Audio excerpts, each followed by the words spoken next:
Good morning, students. Welcome to the next topic of the circulatory system, the heart.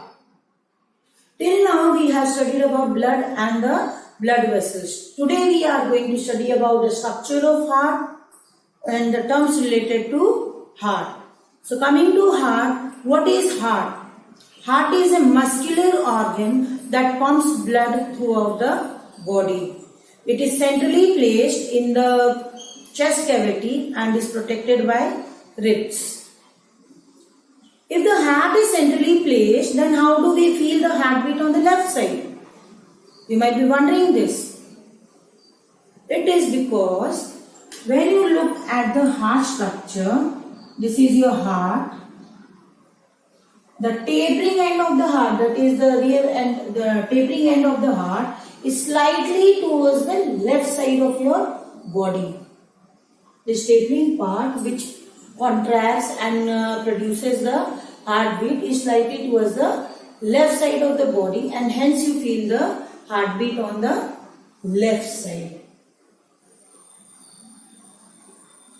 If we talk about the size of the heart, the size of the heart is the size of the closed fist. That is, this is your clenched fist. This is the size of your heart. Heart is a muscular organ, as I said. It is enclosed in a sac. It is enclosed in a sac called pericardium. Pericardium is a double membranous structure that protects the heart from shocks and mechanical injury. As these membranes are filled with pericardial fluid, the fluid present in the pericardial membranes protects the heart from shocks and mechanical injury. Coming to the internal structure of heart, this is your internal structure of heart. I have used the keywords here, means I have used the short form, and all the full forms are here. Since to give it a neat appearance, I have used the short forms. You are supposed to write full forms. In your board exam, you might get to draw the heart diagram. So you should be careful while labeling. So when you are labeling, label it in full. Or if you are labeling in this manner, then you have to prepare this key index. Clear? So coming to the internal structure of heart, if we take a section of the heart, you will see the heart is divided into two halves. The right half and the left half.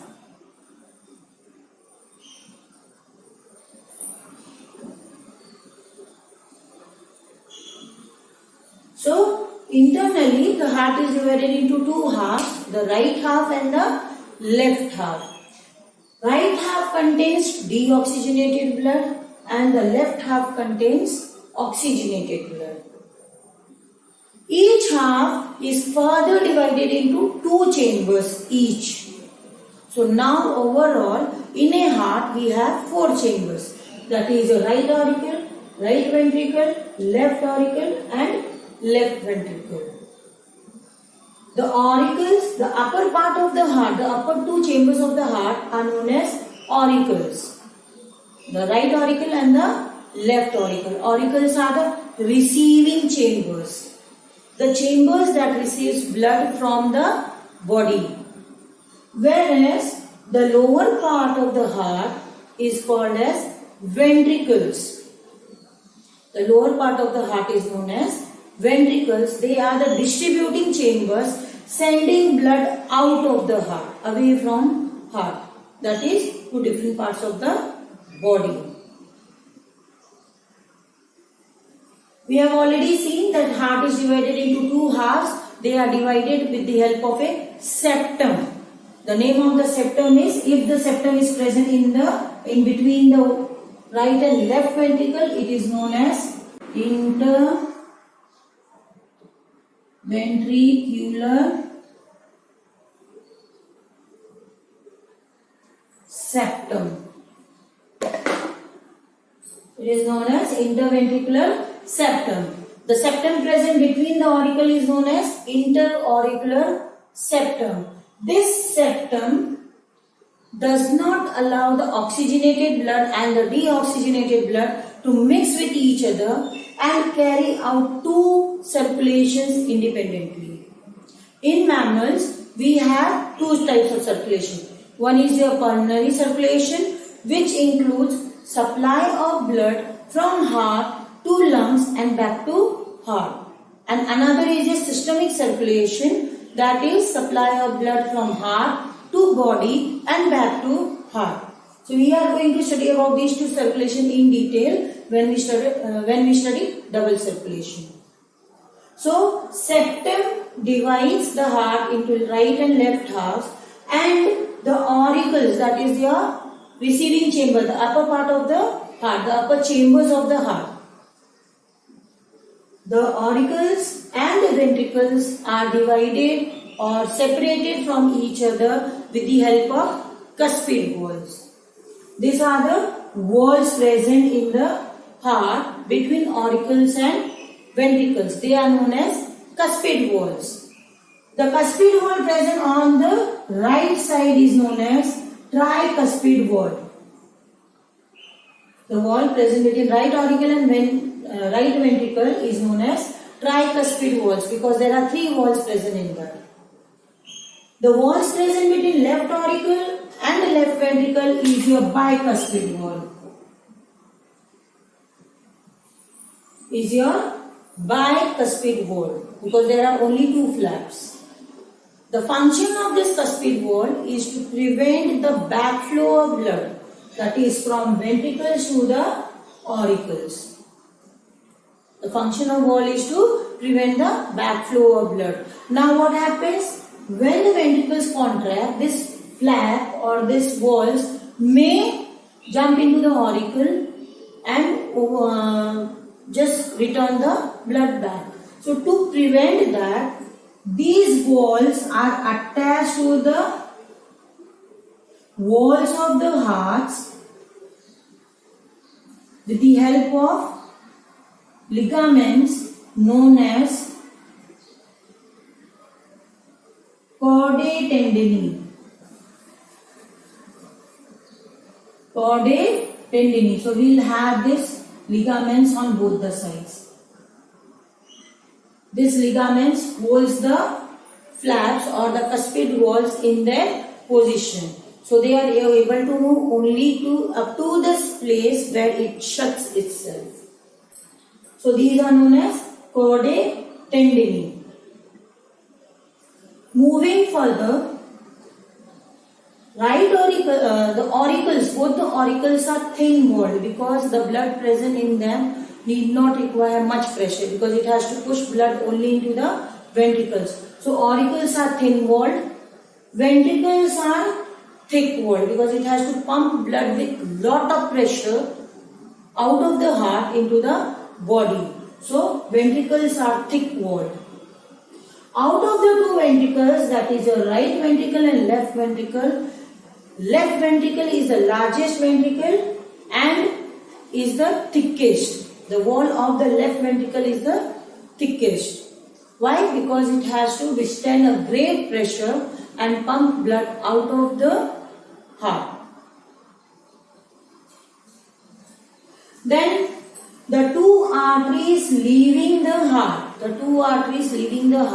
are connected to the ventricles are the artery arising from right ventricle is your pulmonary artery. We all know arteries carry oxygenated blood, but pulmonary artery is an exception to that. It carries deoxygenated blood to the lungs for oxygenation. And another artery arising from the left ventricle is known as aorta.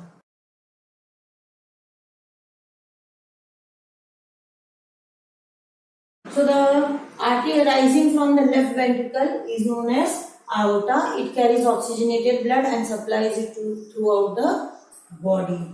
These both blood vessels are also guarded by walls known as semilunar walls.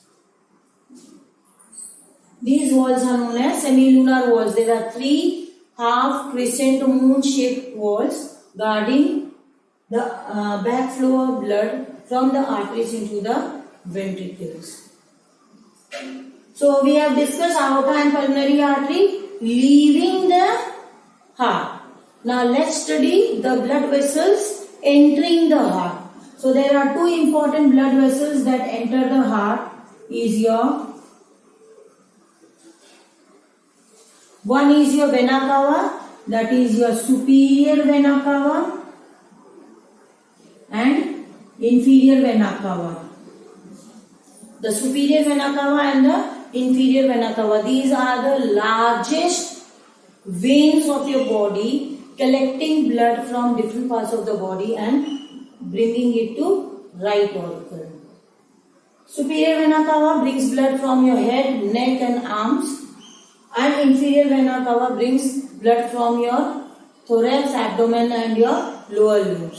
So from the lower part of the body, blood is brought by inferior vena cava, and blood from head, neck and arms are brought by superior vena cava. Same way, in left auricle also we have two blood vessels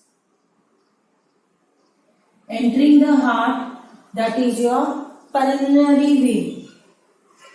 Both are pulmonary veins. One coming from the left lung and one coming from the right lung. Both brings the oxygenated blood. We know veins carry deoxygenated blood, but there is an exception to pulmonary vein. So why do we have exception of pulmonary artery and pulmonary vein? If you can recollect it, can anyone tell me?